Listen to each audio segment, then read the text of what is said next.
Hello everyone, welcome to my YouTube channel. आज के इस वीडियो में हम फूड प्रोसेसिंग के अंतर्गत गैर आसुत पेय पदार्थ मीन्स नॉन डिस्टिल्ड बेवरेजेस को डिस्कस करेंगे। फूड प्रोसेसिंग की ये क्लास कंटिन्यू चल रही है। आपको फूड प्रोसेसिंग से रिलेटेड फर्स्ट ईयर और सेकेंड ईयर वोकेशनल कोर्स की क्लासेस हमारे चैनल पर प्रोवाइड की जाती है। तो अगर आपने अब तक हमारे चैनल को सब्सक्राइब नहीं किया है तो चैनल को सब्सक्राइब करें और बेल आइकन पर क्लिक करें ताकि हमारे सभी न्यू वीडियोस की नोटिफिकेशन आपको मिल सके। अगर आपको फूड प्रोसेसिंग की यूनिट फर्स्ट और सेकंड देखनी है तो उसकी प्लेलिस्ट हम अपलोड कर चुके हैं। उनकी लिंक आपको डिस्क्रिप्शन बॉक्स में मिल जाएगी, वहां जाकर आप उसे चेक कर सकते हैं और देख सकते हैं। इसके साथ ही फर्स्ट ईयर की फूड प्रोसेसिंग की ऑल यूनिट कंप्लीट करा दी गई है। उसकी कंप्लीट प्लेलिस्ट आपको डिस्क्रिप्शन बॉक्स में मिल जाएगी, वहां आप उसे चेक कर सकते हैं। एंड आई होप ये वीडियो आपके लिए यूजफुल होगा। वीडियो को लाइक एंड शेयर ज़रूर करें। आइए वीडियो स्टार्ट करते हैं।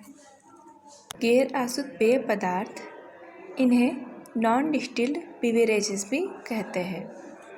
गैर आसुत पेय पदार्थ एक कठोर शराब है जिसे बियर, वाइन, वोदका, जिन, रम, विस्की, ब्रांडी जैसे आसवन के बिना सेवन किया जा सकता है और इन्हें नॉन डिस्टिल्ड बेवरेजेस कहते हैं। इस तरीके से आप गैर आसुत पेय पदार्थ को डिफाइन कर सकते हैं। इसके एग्जाम्पल्स हम अगर लें तो इसके प्रमुख एग्जाम्पल है बियर और शराब। सबसे पहले हम देख लेते हैं शराब। शराब माना जाता है कि 700 ईसा पूर्व तक शराब किण्वित सावन के रस से बना एक विनीत पेय। शराब आमतौर पर किण्वित रस को संदर्भित करता है, लेकिन तकनीकी रूप से किसी भी निश्चित फल के साथ बनाया जा सकता है। दुनिया भर में विभिन्न क्षेत्रों तथा वृद्धावस्था में अंगूर के पेय की संख्या बढ़ रही है।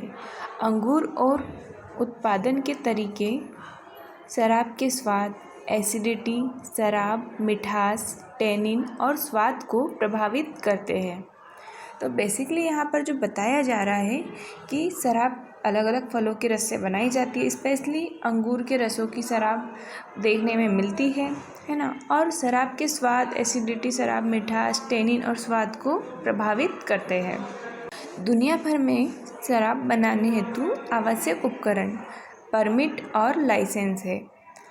मतलब अगर कहीं पर इसका बिज़नेस स्टार्ट करना है तो इसके लिए परमिट और लाइसेंस होना ज़रूरी होता है।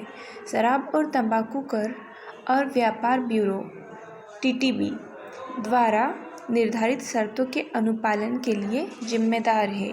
ऐसे ही कानून भी है जो शराब के उत्पादन और बिक्री के अलग अलग रूप है। एक सफल वाइन ब्रांड का निर्माण करने के लिए न केवल अंगूर की खेती के गहन ज्ञान की आवश्यकता होती है, बल्कि मार्केटिंग, रिपोर्ट व प्रकाशन की भी आवश्यकता होती है। तो ये हो गई शराब की बात। नेक्स्ट हम एग्जाम्पल देखें तो नेक्स्ट हमारा एग्जाम्पल आ जाता है बियर। बियर क्या होता है और ये कब से स्टार्ट हुआ है? 4300 ईसा पूर्व की बेबीलोनियन मिट्टी की मिठाई पर बियर के व्यंजन पाए गए। बियर शब्द में हर प्रकार के किण्वित माल्ट पेय शामिल होते हैं। तो बियर जो होती है उसमें किण्वित माल्ट पेय ऐड होते हैं।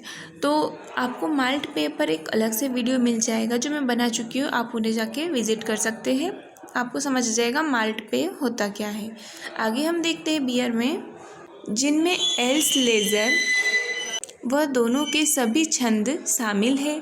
बियर को माल्टेड अनाज के दानों, हाफ और पानी से बनाया जाता है, जिसे बड़े पैमाने पर देखा जाता है। अधिकांश बियर पेय कुछ के अलावा जो माल्ट के अलावा किसी अन्य चीज़ से बने होते हैं, जैसे कि एक प्रकार के अनाज, चावल या ज्वार माल्ट से बनी ग्लूटेन मुक्त बियर। तो बियर को मॉल्टेड अनाज के दानों से बनाया जाता है, अधिकांश जो कि माल्ट, इसके अलावा कई अलग अलग अनाजों से बनाया जाता है। Micro breweries, mid size craft brewers और लार्ज क्राफ्ट ब्रूअर्स सभी एक ऐसे बाज़ार में टेप करने के लिए काम कर रहे हैं जो परिपक्व है लेकिन नवाचार से भरपूर है। इसके बाद अगर हम बात करें कि एक सफल बियर ब्रांड कैसे बनाई जाए, है ना, तो उसे कैसे विकसित किया जाए, तो उसके लिए हम कुछ पॉइंट्स देख लेते हैं। एक सफल बियर ब्रांड को विकसित करने के लिए निम्न आवश्यकताएं होती है। सबसे फर्स्ट हमारी आ जाएगी शराब बनाने की सामग्री की गहरी और वे बियर में कैसे परस्पर क्रिया करती है और प्रदर्शन करते हैं, ये ध्यान देना होगा। सेकेंड पॉइंट आता है प्रक्रिया का एक स्पष्ट विवरण तैयार करने की क्षमता। थर्ड पॉइंट आता है ज्ञान, संघीय और राज्य के बारे में जानकारी और आयात निर्यात आवश्यकताओं के साथ वर्तमान में रहने के लिए। फोर्थ पॉइंट आ जाता है अंतिम उत्पादों के विपणन और वितरण के लिए उचित योजनाएं तथा टीम को विकसित करने का कौशल। फिफ्थ पॉइंट आ जाता है ग्राहक की प्रवृत्ति समान और दिखने के अनुरूप रहने के लिए एक प्रणाली।